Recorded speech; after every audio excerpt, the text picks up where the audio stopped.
This is what it's come to, huh? You were the only living soul I can tell my secret to. I painted every single one of them. Every big eye. Me. And no one will ever know but you.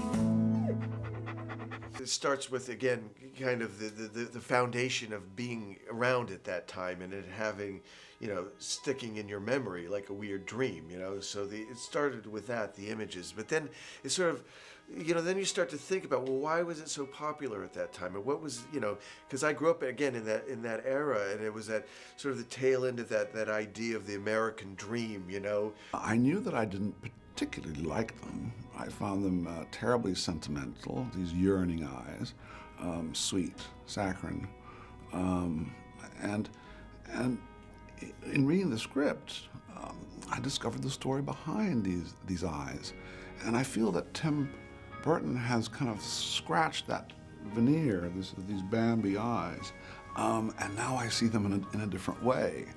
And I have grown to like them. You're gonna love this stuff. Why are their eyes so big? The eyes are the windows of the soul. That's why I paint them so big. I've always done it that way.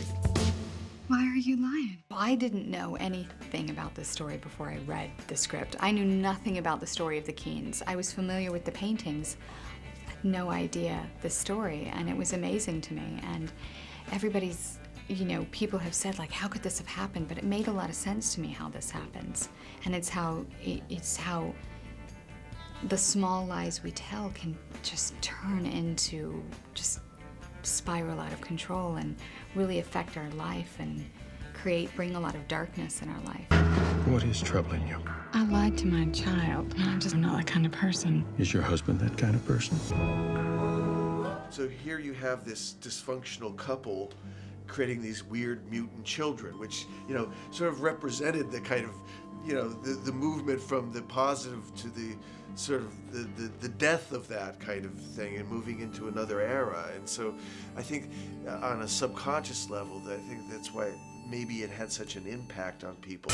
He sells paintings, and he sells pictures of the paintings, and he sells postcards of pictures of the paintings. Good God, it's a movement. So, are you flipping for all this? Honestly, I can't believe I live here. You know, I've known Tim for quite some time, and I never expected to work with him, but I had a desire. So I was thrilled to receive a phone call and the screenplay.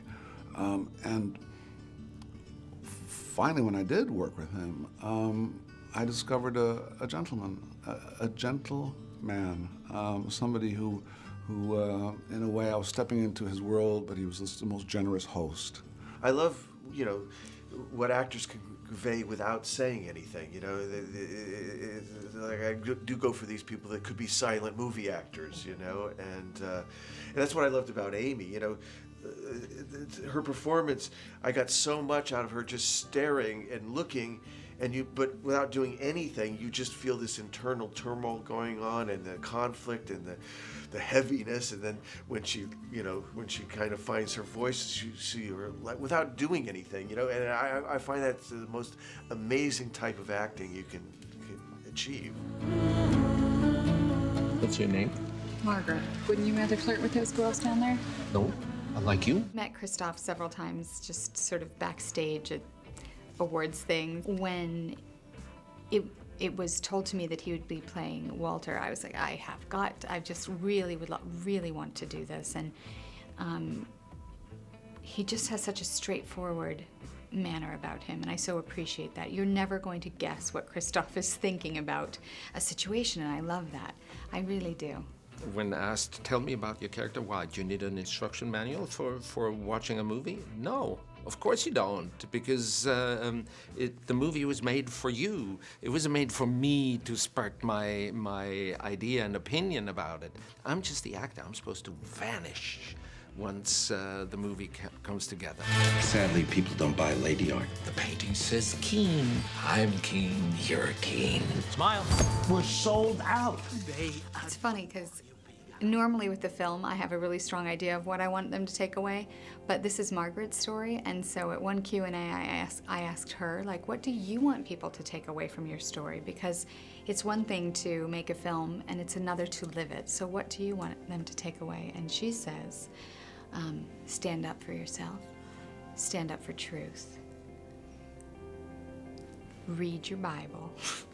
And don't lie. There was just so much to her. She has so much wit and just so much life. And really, what impressed me about her the most was that she really still takes accountability in some way. You know, she sees that she told this lie. And I thought that just said so much about her character, that she really doesn't. She recognizes that she was abused. She recognizes that he, you know, there were reasons that it happened, but she still says, you know, I feel guilty. I feel guilty that, she even feels guilty about how Walter turned out. She's like, if I hadn't lied, maybe he would have turned out a better person, you know? And so she's kind of remarkable in that way. I remember when Mama painted that. You're confused. I painted that. It sort of started with the images, the paintings, you know, and the part of what the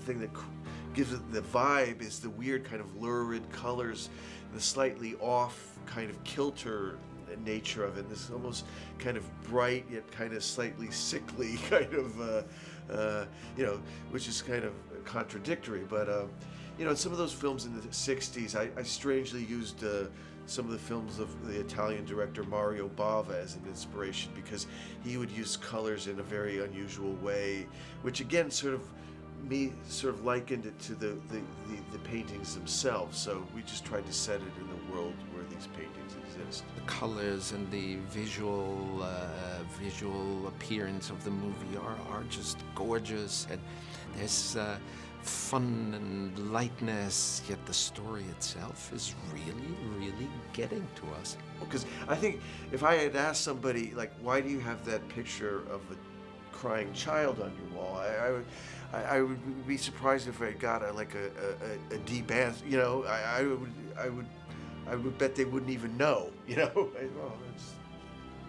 like it, whatever. You know, but it has a deeper. Even the people that hate the paintings, there is a certain power to it. I mean, that quote from Warhol about, you know, if it were so bad, why would so many people like it? You know, there's an interesting thought there. So, who is the artist?